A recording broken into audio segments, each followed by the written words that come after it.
How's it going, everyone? It's me, Vivi, and welcome to some Kingdom Hearts 3. Yes, I finished the game, and yes, this video has a bunch of spoilers, so be warned. If you don't want to hear anything, just click away. So I finished the game, and I gotta say, I've had a bunch of questions. Like, there's a lot of parts I did not understand at first glance, so I thought, hey, why not compile all of the questions I have and try and answer them for you? And the thing is, maybe these questions, you guys might be wondering the same thing. So hopefully this turns out to be something helpful for you. So let's get started. Question number 1. Why did TERRANORT'S scene play more than once? This I have to say, like I had to place this as number 1. This is the biggest head-banging part in Kingdom Hearts 3, I'm not even kidding. It took me a while to understand what the heck happened. What in the name of lucky emblems was going on? Scenes repeating and all that. Like what? With the power of waking, which I will talk about later in the video, time travel is what I think happened in this segment. How else would you explain time getting reset in this particular moment? Notice how I did not include in the question that this scene played twice. I believe it played 3 times, but of course, the 3rd time we had a different outcome. Luck, I guess? Now the 2nd time, they skipped the whole part with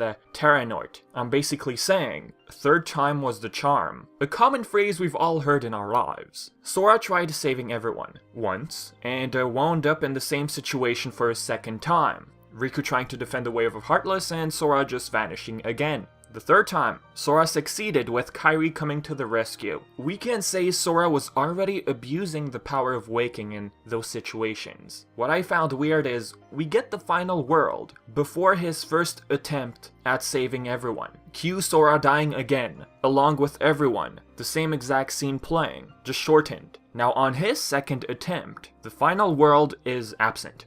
You get what I'm saying? I personally believe the same scene played behind the scenes. Yes, we were part of the final world, twice, but 2nd time they just skipped it. I just can't come up with anything else. What I'm trying to say is the final world segment played twice, but we were able to control it only once. They just skipped it the 2nd time. The point is, Sora finally succeeds. They come to the same exact place for the 3rd time. And of course he comes back with Kairi and says it worked at the end. Everyone is back, and they all make it seem like they remember their failure. But then we have Ven and Aqua play the same exact scene, as in, they forgot everything that happened prior. If everyone remembered of their previous actions, why would they repeat the same thing? This is what really confused me, and I'm sure the same applies for a lot of you. Here's what I believe. This whole thing has to do with the whole concept of memories remaining etched into your hearts. For a small moment, they all came back, and remembered that they came back to life, only to later forget. And why did this happen? Why did they forget afterwards? Consequences of time traveling. Technically, going by the word of young Xehanort in Dream Drop Distance, time traveling and then returning to your original timeline makes you forget, but some memories do remain etched into your heart. So them getting rescued and coming back, that one remained etched into their hearts, but as for the rest, talking to TERRANORT again, the same lines and everything, that they did not remember. What about Xigbar showing up and saying, blundering towards a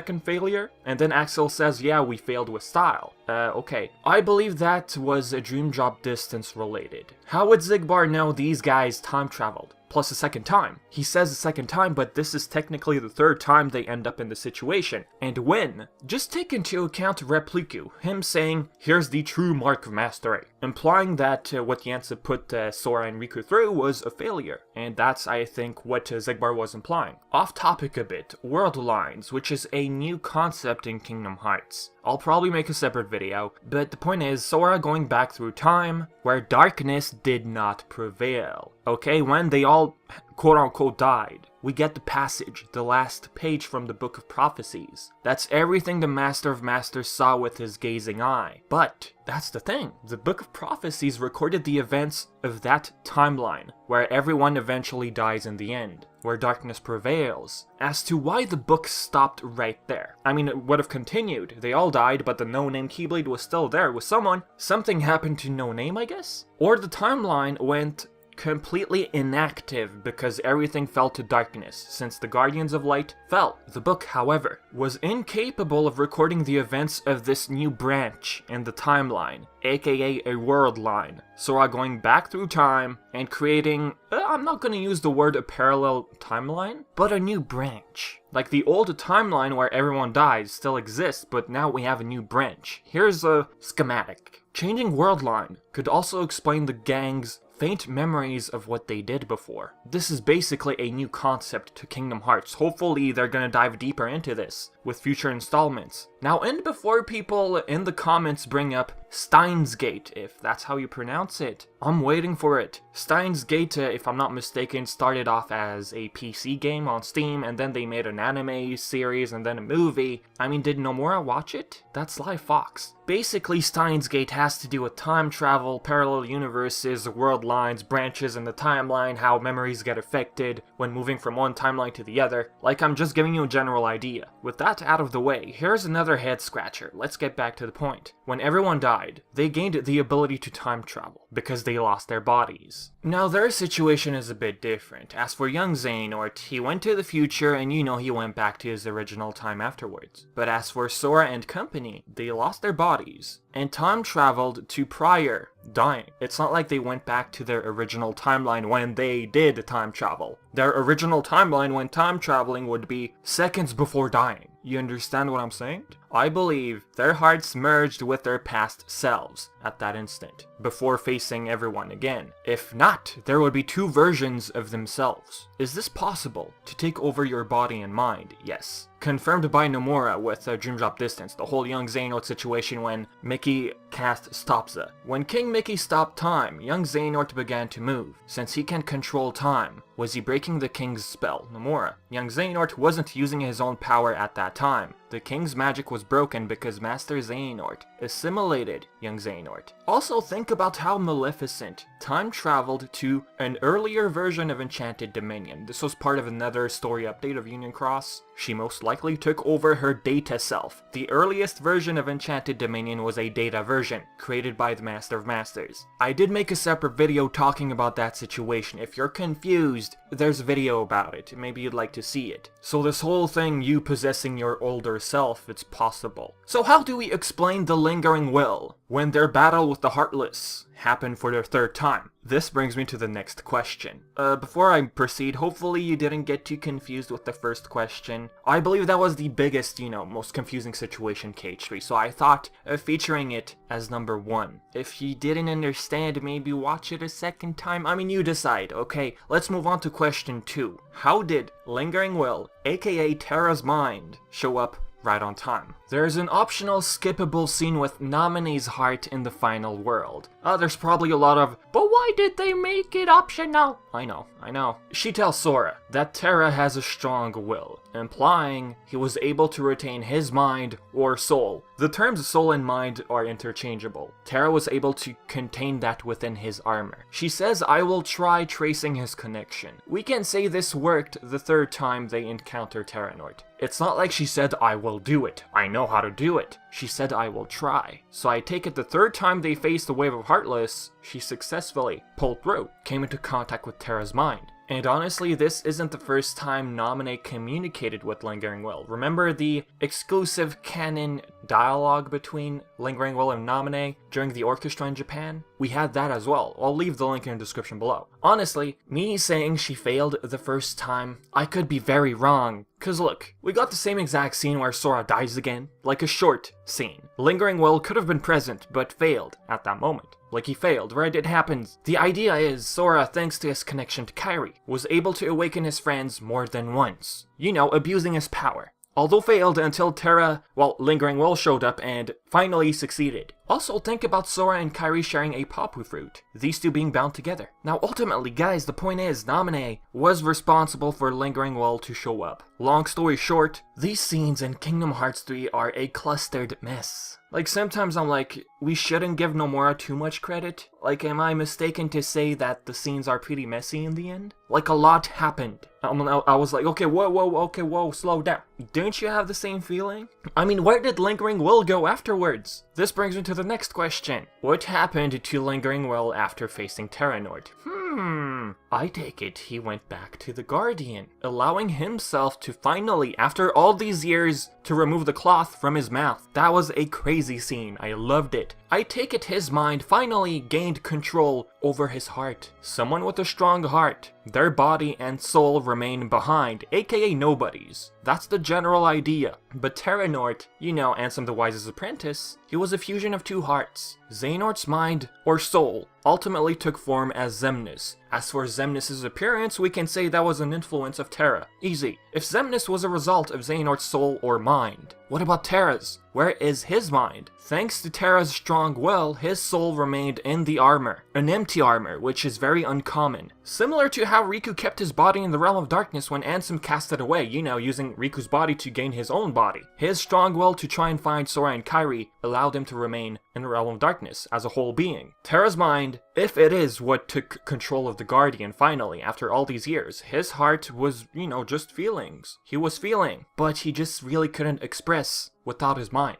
This is of course what I understood. With his mind finally connected to the heart, he took control. And I'm imagining this took place behind the scenes. That is it, that is all. Does it sound like I'm defending Nomura because the scene was absent? Maybe. But logically, do you think it works? The mind merging back to the Guardian, and Terra finally gaining control. Next question. Another important one. What is the power of waking? Another vague term in the game. Okay, maybe some of you understood at first glance, but I'm sure many people are a bit confused. The key word in this power, the word waking, as in waking up someone from their slumber, technically their heart. In Dream Drop Distance, Riku became a Keyblade master and gained the power of waking by doing so, by waking up other worlds from their sleep. He was able to dive within Sora's dream to reach a certain world, Destiny Islands. It's not like Riku chased after Sora's heart. This is important, keep this in mind. He entered his dream, aka a world within his dream, and rescued Sora. What was really the purpose of the power of waking? To bring back the wielders who were lost, or in a general sense, to defend yourself from the darkness. Think of how Yen Sid didn't allow Sora to jump quickly into the realm of darkness without the power of waking. So, were these missing Keyblade wielders sleeping? In a way, yes. Ven tells Sora his power of waking sleeps within him and call to it when it's necessary. I'm also waiting for comments. Okay, so what was the point of visiting Disney Worlds? Wasn't all the point of all that for Sora to gain the power of waking? Only to then realize that it was sleeping within him. Like what? Maybe we could put it this way. He visited Disney Worlds and I guess was trying to figure out how to waken that power within him. Anyways, Aqua. We can say her heart figuratively fell asleep, deep within the abyss. As Mickey pointed out, Aqua is lost in the abyss when they couldn't find her. Let's go back to two important things young Xehanort told Sora while waking up his friends. Once he reached San Francisco to retrieve the heart before Kairi's, young Xehanort shows up and says, Sora, you're at it again. That he hasn't learned a thing from his adventures in the sleeping worlds. Notice young Xehanort says, the dark of sleep. So sleep and darkness have some sort of relation going on. Sora fell to darkness in DDD, no longer able to wake up until Riku helped. Darkness in Kingdom Hearts 3, I've realized one thing, makes it seem like it's not entirely dangerous. It really depends on how much there is or how it's used. Didn't Old Man Xehanort say the world began in darkness? And light was born from the hearts of people, which cast more shadow aka darkness, disrupting the balance. Too much darkness. But. Back in Birth by Sleep, Xehanort's words were different in his reports, stating that there was too much light, the tyranny of light. Like, Nomura, what are you doing? But I can say this, the theme of balance was still present at the end of Kingdom Hearts 3, despite Xehanort's words being a bit different compared to his reports. Basically what I'm getting at, sleep is like darkness. You sleep, you can't see. You're in a coma state. Darkness and sleep relate, really. Back to the point, Sora, by falling deep within his own dreams, he wound up in a dark place. Basically, Dream Drop Distance, guys, is very important. That's what I understood. A lot of references were made to that game. Young Xehanort tells Sora, the power of waking is not to traverse worlds to reach hearts. It's to traverse hearts to reach worlds. A la Riku in Dream Drop Distance. Now that was perhaps the proper way of waking someone's heart. Sora literally was traversing worlds to reach hearts, and there is a high price to pay. Fast forward to defeating young Xehanort. Your time in this world is over. We didn't hear the word over, but we are sure as heck that's what he meant. His life was the price. and I will get back to that idea of Sora's life soon in the video. Sora was lucky enough to have a connection to Kairi. He was able to put himself back together in the final world. And with that, what exactly is the final world? This one is obvious, okay? The game explains it. Or should I say CHIRITHY explains it. Most likely Ven's CHIRITHY. I will talk about this one as well, later in the video. What I'm trying to get at here with this question. The final world is the realm one can reach. Not everyone can. Not everyone is fortunate to reach this point. Is fortunate even the right word? Here's what I believe. We have the realm of light. We have the in-between realm. The realm of darkness. The realm of sleep. And finally, the final world, aka the verge of death in the Kingdom Hearts universe. That could explain why some worlds remained asleep. They went to darkness, but went pretty much in the abyss. They remained asleep, and they were close to the final world. If something is holding you in the outside world, your heart gets stranded in this place with memories, is what it seems like. It's really a sad moment. The first star, I take it, is a woman who gives birth and then dies, right? There's another one, a child, who doesn't know where they are. Some words said by these stars, they're just too real. Now, Sora was lucky enough to come to this place with his body thanks to Kairi, and perhaps the Papu fruit they shared. If two people share one, their destinies become intertwined. This whole final world thing, I have to say, has Coco, a Disney movie, written all over it. Like, if they present Coco in a future Kingdom Hearts title, I wouldn't be surprised. I don't know if you've watched that movie. These hearts in the final world, they remain there because they're still being remembered by people. It could explain why they wound up there. If you've seen Coco, you can understand the connection I'm trying to make. As for CHIRITHY saying Sora's been here before, well, the Stations of Awakening. This one I didn't understand at first because, you know, Final World wasn't physically present in the previous titles. I'm just guessing the stations are closely attached to the Final World. Think of when Sora reached into his heart to wake up Ven. Yeah, we didn't see the final world and all that, but that's what I understood. These two realms are just very close to one another. Did Sora visit the sleeping worlds again because they fell after they all died? Because some people might say, oh, the LOX is similar to the LOX we see in Dream Drop Distance, the sleeping worlds. I don't believe so. Yes, the LOX look the same, but the Leech are heartless. Heartless cannot exist in sleeping worlds, nor enter them according to Yen-Sid in Dream Drop Distance. These heartless drive hearts deep within the abyss, the far reaches of the realm of darkness. Although I'd say before sleep, because they can't enter the realm of sleep. I believe the power of friendship and connections allowed Sora to reach those hearts before they fell any deeper. And also the gummy phone still worked, so I don't think the gummy phone would have worked in the sleeping realm, right? Next question. How you holding up so far? Whose CHIRITHY were we talking to? Ventus. Who else? CHIRITHY shows up due to Ven's connection to Sora. Easy, right? As for how CHIRITHY wound up here, okay. I'm thinking of the movie Coco again. Ven forgot the events of Union Cross. He wound up in the timeline of Birth by Sleep. It's possible CHIRITHY ended up in this place for that reason. Ven didn't die. His heart simply went to sleep.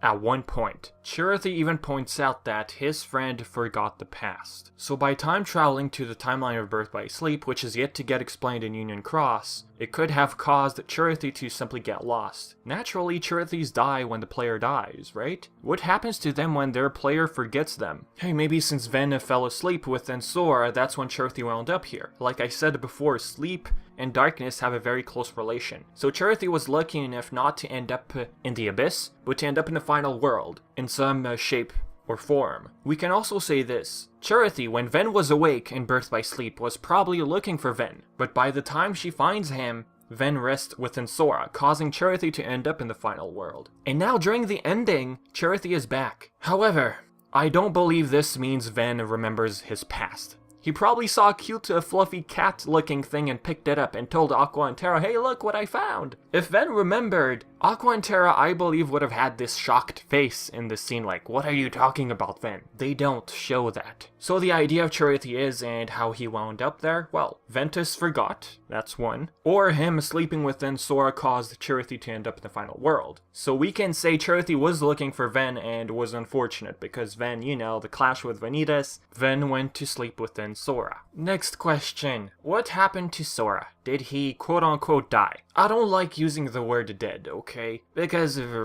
people just end up coming back, as usual. Sora abused the power of waking. If I'm not mistaken, he used it 3 times. The wrong way. Twice for their battle in the Keyblade graveyard. Again, I could be wrong about that, I'm just sticking to how this scene played twice, okay? The 3rd time, using the power of waking, being Kairi. Fast forward to the ending at Destiny Islands. Pay close attention to the tree. The first time we don't see Kairi on that tree nor Sora. Then they all start staring at her. She appears is what it seems like. Unless she was there and she just wasn't there, you know, during that angle, aka an error. So 2 things I can gather here. The first scenario, which is unlikely, still thought it's worth mentioning. Sora and Kairi were both there, despite their absence in this first angle. I mean, Sora and Kairi being there, that explains everyone being happy-go-lucky in this scene. Do you honestly believe everyone would be so happy, everyone together in this scene with the absence of Kairi and Sora? Or one of the 2 at least? That's what gets me wondering, really. Maybe Sora and Kairi were in fact there, but Sora's time was limited due to his abusive powers. And poof, he leaves. Scenario number 2. This scene is purely symbolic. Kairi got rescued, but despite, you know, she wasn't there on the tree at the beginning. It could be an error, really, okay? But she's simply imagining Sora. Everyone starts staring and wonder, why is Kairi sitting all alone on that tree? But still, why would they be happy with Sora missing and not Kairi? Think about that. Like, were these 2 there and then Sora poof vanishes? Like, ultimately, guys, Kairi was there because Namine told Sora in the final world that once Kairi would return, Namine would return to Kairi. So Namine's existence in Destiny Islands has to do with Kairi being back. So at least Kairi's there, okay? Next, what is the wild card? This one is a short one, okay? Luxord or Luxord gave this to Sora, said it could turn the tables, and that he should keep it close to him. This, I believe, will be a plot device for the next installment, or DLC, call it. Sora hasn't used it still. We haven't seen him use it. That is all. It could have something to do with the secret ending, but I will not be talking about the secret ending in this video, okay? That one will be separate. Next, who is Subject X? We come to realize Lee and Aiza were trying to look for this one girl, the subject of Ansem's research, which eventually got cut. Not only these 2 were looking for her when they were younger, but Ansem, not Ansem the Wise, but, you know, TERRANORT, was looking for this girl as well, saying her memories have a mystery to unravel. I hope you've read the reports you unlock after beating all battle portals. Very important information. I'm not kidding. Subject X, the only stuff she remembers, may your heart be your guiding key, hinting at the Union Cross era, for sure. That's easy. She can't recall her name. She remembers a key and 4 friends. She remembers being taken by a man with an eye patch. Who else would it be? It's Xigbar, aka Lucio. 2 possibilities. Either Ava or Scald. You know, the girl is 15. Ava could have been 15 in back cover. And these friends she mentions, or companions, were probably the other foretellers. Ava, I believe, did travel with the Dandelions. I'm simply going by the words the Master used in Kingdom Hearts Key, that Ava should travel with the Dandelions, this exact scene here. Whatever way Lauriam and the gang, aka the new 5 Union leaders, wound up in BBS, well, at least for Lauriam and Ven, it also caused, perhaps, Ava to get mixed with them and get amnesia in the Birth by Sleep timeline. Looking at the epilogue, Ava didn't make it. I will not be talking about the epilogue too much, but I did want to reference it a bit. If Xigbar, Lucio, did take Ava from the research rooms, why would Lucio say Ava didn't make it, making it sound like he has no idea what happened to her? If he took Ava, that 15-year-old girl, he would know where she is. Well, this Xigbar we're talking about, he could simply be pretending. All this being part of his plan. The other scenario is Scald. I'm leaning honestly towards more, Scald. She was part of the new 5 Union leaders, wound up in Radiant Garden with amnesia. Both these characters can fit within the criteria, given the reports. I feel like her 4 friends matches better with the 5 new Union leaders. What do you think? Like, remember this art? I believe this art is still, in the game when you finish it. What happened to the fox on Sora's lap? Was that hinting at Ava? Could that young girl have been Ava? It's like Nomura scrapped the fox so that people wouldn't easily start guessing. that the girl would be Ava. Make it less obvious. But really, as I said, Ava or Scald could fit within the criteria. By the way, Demyx, Luxord, they all apparently originate from Union Cross, going by Xemnas' words. Let's just wait for a story update. And by the way, what happened to Demyx in Kingdom Hearts 3, I have no idea. Next question. What did LARXENE mean by just along the ride? I believe she was referring to Marluxia. It doesn't mean LARXENE and Marluxia remembered their past and tried avenging Strelitzia's death, no. But Vivi, what about Marley saying, oh, now he remembers? What he was referring to really was the feeling of a heart. When his body was about to perish, he was getting closer to recompletion, closer to his heart. And Sora saying, is that a real laugh? That's just true emotion he's feeling. That's what I took from that scene. So really, what LARXENE was saying, she was just following Marluxia, cause they have this thing. They're close. Next, whose star were we talking to in the final world? There's another cutscene apart from NAMINE'S. Another girl. I believe it's Strelitzia, who was killed and replaced by an intruder, perhaps Brain. Reading the reports, you unlock by beating all battle portals? Yeah. Luxu mentions a virus, the same exact word Brain uses in the recent Union Cross story update. I will not dive into that story update just yet, okay? I don't want to cause further confusion. I just needed a reference. This unknown girl says somebody did this to her. Notice how she used the word somebody, implying an actual human being. Her heart pines to another. Okay. This other has been changed, she says. His heart replaced by another. Could she be referencing Lauriam, aka Marluxia? It's very, very likely. It was confirmed that Lauriam did have a sister, named Strelitzia. Then she proceeds by whispering the name of that friend. Sora is all surprised, so it could be someone he knows. You know, Marluxia, but the one thing I don't really understand. Did she use the name Lauriam or Marluxia? The fact she was able to feel Lauriam's heart being, you know, corrupted by Xehanort. Is it possible she knew that he also had a name change? I mean really, would Sora scramble the name Lauriam to form Marluxia? Knowing Sora, would he do that? Let's move on to the next question. How did Roxas, XION, and Namine return? Vexen's reports, again the reports very important. I hope you've read them. He explains he had created 20 or so vessels, replicas, originally for the organization. 2 of them were pretty much successful. He felt Old Man Xehanort wanted to use some of the original successful ones and new ones. He agreed on to becoming a nobody again. Anything that get him closer to his original research and atonement. Xehanort used Xemnas', Ansem's, and young Xehanort's plucked hearts to put inside his old batch of replicas. Vexen uses the term plucking. Does he mean full hearts or just fragments? Anyways, I want to say one thing. When they all got defeated again, their hearts went back to their original timelines. You know, destiny. If their full hearts came to the future and were defeated in their future, it would cause paradoxes. I simply believe the hearts went back to their time, you know, destiny taking its toll. Again, Nomura. Dream Drop Distance made it seem like young Xehanort really came from the past as a whole being, not just a heart.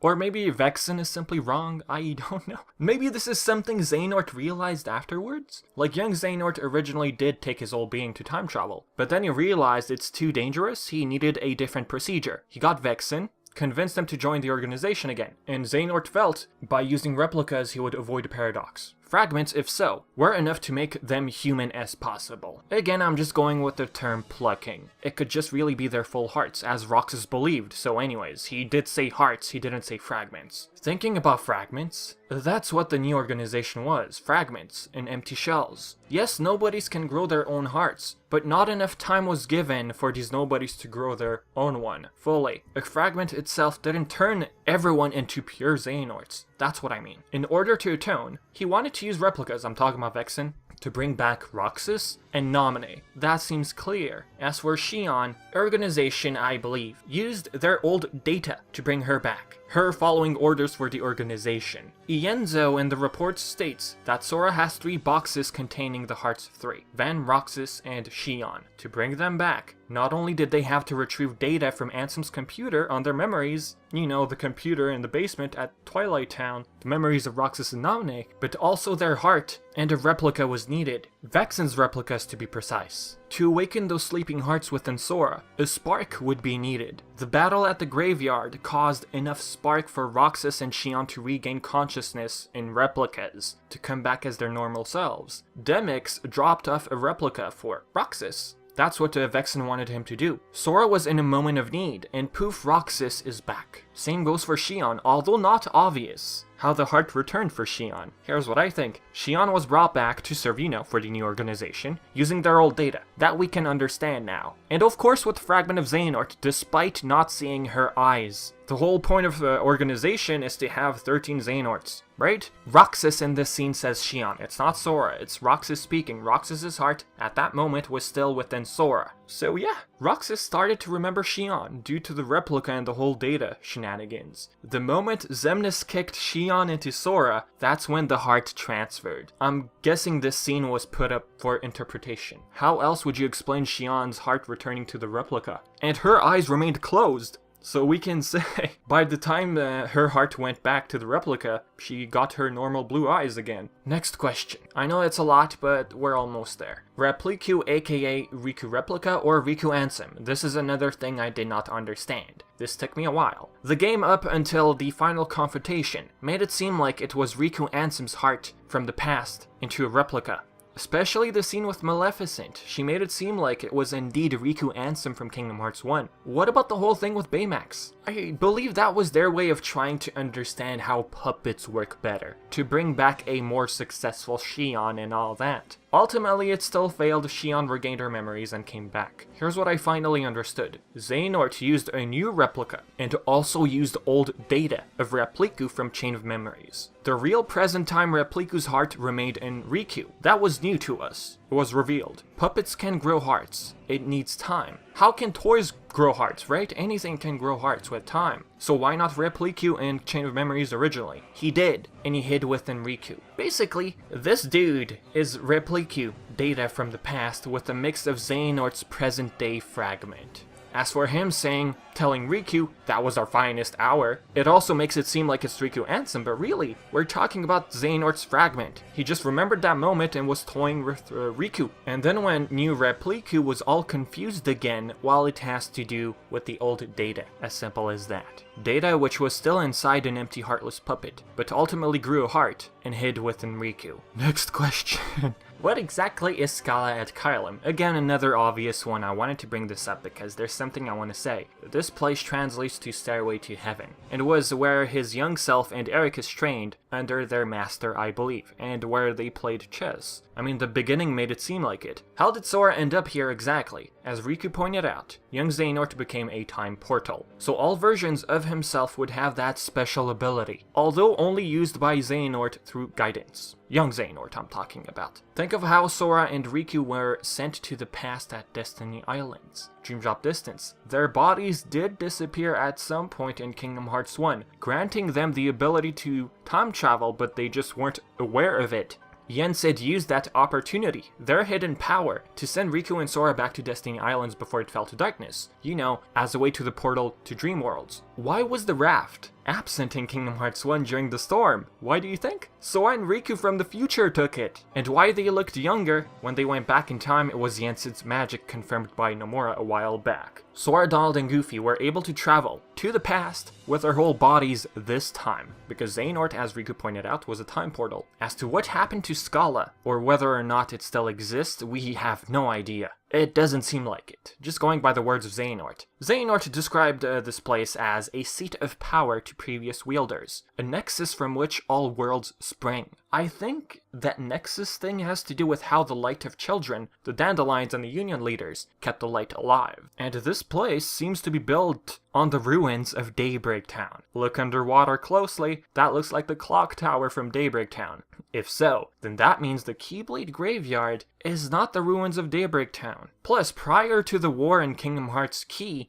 the battle hadn't started yet, and they were all in the graveyard. Didn't the war cause Daybreak Town to break? I mean, that's what I thought in the beginning, but seeing ruins of Daybreak Town under SCALA at KEYLUM, it appears something else happened to Daybreak Town afterwards. It had nothing to do with the war. I could be very wrong, guys, okay? As to how they even built this new world on top of Daybreak Town, I'm guessing Union Cross will explain this. Last question, guys. Come on, you can do this. I mean, if you've watched the whole thing up until now, you are awesome. Who is the boy Sora sees at the Keyblade graveyard? This white hair dude is Ephemera. I refuse to go with the name Ephemer. Apparently that's the official English translation. I prefer Ephemera. I'm gonna stick to Ephemera. Again, if you've watched back cover, you're like, dude, this question is not necessary, we get it. But there are some people who probably are lost. This guy was also part of Union Cross, and did play an important role. He was part of the new chosen 5 new Union leaders, among Vince, called Lorium, and Brain. But what is he doing here? Or let's put it this way, what is his light doing here? Young Ericus foreshadowed this during their game of magical chess. There's more to light than meets the eye. He puts Sora's piece way in the back, and a bunch of Lux-shaped pieces show up. Lux being the shape of light we saw in Union Cross and stuff. This symbolizing how light from the past will aid Sora. That's exactly what happened. And this is perhaps something the Master of Masters couldn't see with his gazing eye, because darkness prevailed and light expired. But in a different world line, Sora and the gang succeeded. Light took over, so he couldn't see the world line where light prevailed. And that's perhaps what young Ericus was foreshadowing. 2 things I can take from this scene. Ephemera showing up means he never made it to the birth by sleep timeline. He eventually died, and wound up in the Keyblade graveyard, something we are yet to see in Union Cross. Or put it simply this way, his light was also present in the past, regardless of whether or not he died at an earlier point in time. Remember, him and Scald came to rescue the player in Key, to take the player to the Dandelions, in a separate realm. And whatever this Unchained Realm or separate realm is, I will talk about that in the World Lines video I might make eventually. So I don't want to confuse you guys, because I believe there's already some confusing parts in the video. Last question. What do yellow eyes really mean now? For years, up until Kingdom Hearts 3, many of us believed yellow eyes were a direct influence of Xehanort. People started using the term Norted. Many even got reactions when seeing Aqua got Norted. But after playing it, it seems like Nomura decided to finally go with the idea that yellow eyes is not only Xehanort, but purely a thing of darkness. One getting too close to darkness. Xehanort had gray eyes. If this were an error, they would have fixed it by now, but they didn't. When Aqua got hit by a dark ball by Ansem, she sank deeper into the abyss. Guess what? She got yellow eyes, white hair, red fingers, and all that. There was no sign of getting Norted at all. So what about Luxu now? Did Luxu have yellow eyes? Xehanort in his reports mentions he treaded, by his master's side, came into contact with darkness. It's possible Luxu was their master within a different vessel at that time. And I'm starting to believe that Darkness character, Maleficent, came into contact in the past. That could be Luxu. Luxu becoming fond of the darkness. Anywho, Luxu, Xigbar, said he used many vessels to travel to this timeline. Something I had a feeling would happen. When exactly did he take control of Xigbar's body? In this epilogue, he still has yellow eyes. Is it wrong to say those yellow eyes do in fact belong to Luxu? I believe Luxu took over Xigbar after Xigbar became half Xehanort, already in the end of Birth by Sleep. So it was hard for us to tell. Part of Luxu's role was to keep an eye on No Name, and to make sure it was passed down. I guess he decided it was time to take over Xigbar at some point. I mean, if he had taken over Xigbar as a vessel before Xigbar being Norted, he wouldn't have yellow eyes. If we look at Breg here, he doesn't have yellow eyes. If Luxu was controlling him, then Luxu doesn't have yellow eyes. The fact Luxu's eyes were never shown, I believe Nomura did it on purpose. He didn't want to show that Luxu had yellow eyes, you know, to confuse people. Oh, Luxu is probably Xehanort and all that. Nomura probably wanted to avoid that situation. But guys, anyways, with that being said, I tried answering as many questions as I could. There's probably tons more. I have no clue. But these to me are questions I thought were worth going over. So guys, please share your own thoughts, theories. If you have different explanations for the questions I shared with you, then do so. Share everything in the comment section below. As for trying to explain the full epilogue and the secret ending, those will remain as 2 separate videos. I will talk about them, for sure. So with that being said, I've been Vivi, and if you watched the whole thing, you are amazing. You are awesome. Thank you, and until next time.